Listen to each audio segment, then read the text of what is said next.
ఈ రోజే సబ్స్క్రైబ్ చేయండి, మీ ఫేవరెట్ షోస్ చూడండి. అత్తయ్య చెప్పింది కరెక్టే. తన ఇంట్లో ఉంటే తనంత మంచి చేసినా వాళ్ళకి చెడ్డే అవుతుంది. తన ఇంట్లో ఉండి ప్రతిరోజు ఈ నరకం చూసే కంటే బయట ఉండడమే మంచిది.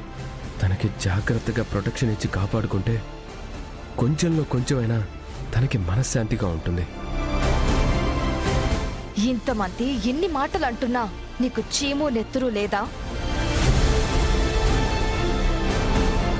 నిన్నే మర్యాదగా వెళ్ళిపో. అత్తయ్య ఒక్క నిమిషం నేను చెప్పేది వినండి. ఇక నన్నెవరూ ఆపొద్దు. దాన్ని పంపించేశాక ఏమైనా ఉంటే తర్వాత మాట్లాడుకుందాం. ఒక్క నిమిషం నా మాట వినండి అత్తయ్య. నువ్వేం చెప్పొద్దు విహారీ. అత్తయ్య నేను చెప్పేది ఎందుకు వినరు మీరు? దాన్ని బయటికి తోసిపారేవే. ఆగండి ఆగండి ఆగండి ఆగండి ఆగండి.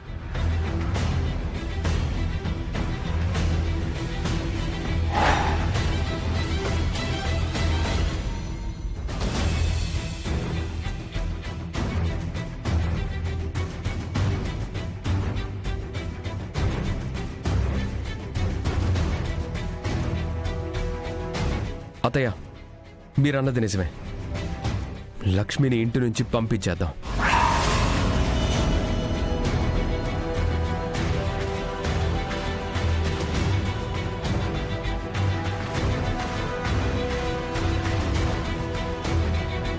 విహారీ, నువ్వు కూడా ఏంట్రా లక్ష్మిని వెళ్ళిపోమని చెప్తున్నావు?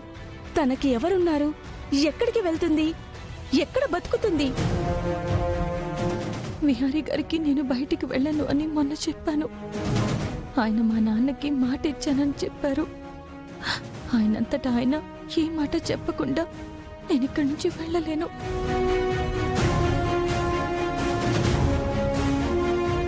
అమ్మా, పర్వాలేదమ్మా, నేను వెళ్ళిపోతాను. నా వల్ల ఎవరు బాధపడినా నేను తట్టుకోలేను. దయచేసి నన్ను ఆపద్దు. ఏ తొందరగా వెళ్ళవే.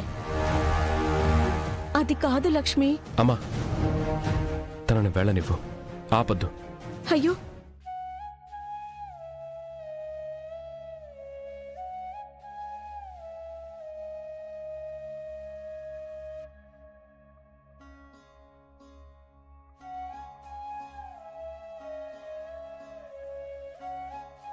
అమ్మా,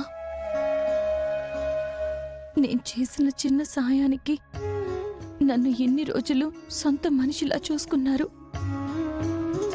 మీ రుణం తీర్చుకోలేనమ్మా. లక్ష్మి, వెళ్ళిపోతున్నావా?